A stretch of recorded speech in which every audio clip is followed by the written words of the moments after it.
لا ينقطع في ميزان حسناته.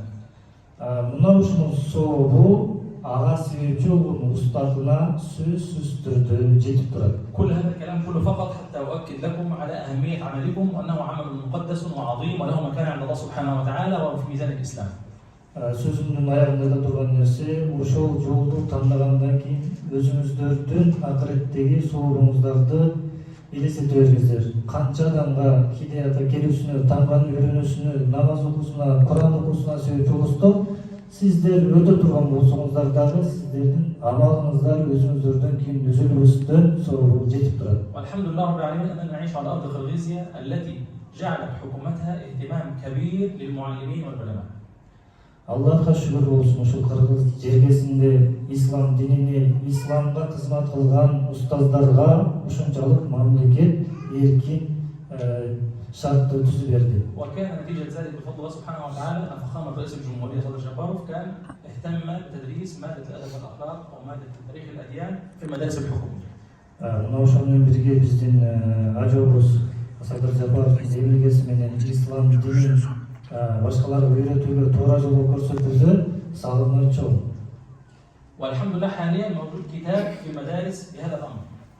Кудайга шүгүр, бүгүнкү күндө ушул ислам тануу боюнча китептер мектептерде окутулуп жатат. وسعيا منا في توفير مادة يستفيد منها المعلمين والطلاب في تدريس التربية الإسلامية في المدارس. الحمد لله رب العالمين أكرمنا الله سبحانه وتعالى مع شركة كبيرة جدا، شركة مناهج عالمية بتوفير هذه الكتب. Биз тараптан дагы кошумчалар кызмат кыла турган нерсе, кошо турган нерсе, жашылык нерсе ушул китептердин басылып чыгуусуна, сиздерге жетүүсүнө биздин дагы кандайдыр бир салымыбыз жана ушуну колдогон демөөрчүлөрдүн салымы өтө чоң. وقد اخترناكم أنتم من بين أعداد كبيرة جدا لأسباب. Бир канча топтордун, жоксо бир канча мектептердин, бир канча мекемелердин арасынан ушул сиздерди тандап отурабыз. Мунун да бир канча себептери бар. أول سبب خبرتكم الكبيرة في هذا المجال.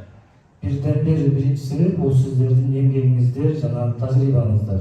كما تعلمون كتاب تاريخ الأديان في المدارس الحكومية يدرسه مثلا مدرس التاريخ أو مدرس اللغة، وفي بعض الأحيان هو لا يوجد عنده تفرقة ولا معلومة عن البوذية والنصرانية والإسلام، ما عنده أصلا أي معلومة، وبالتالي يدرس وفقط تحدث هناك أخطاء.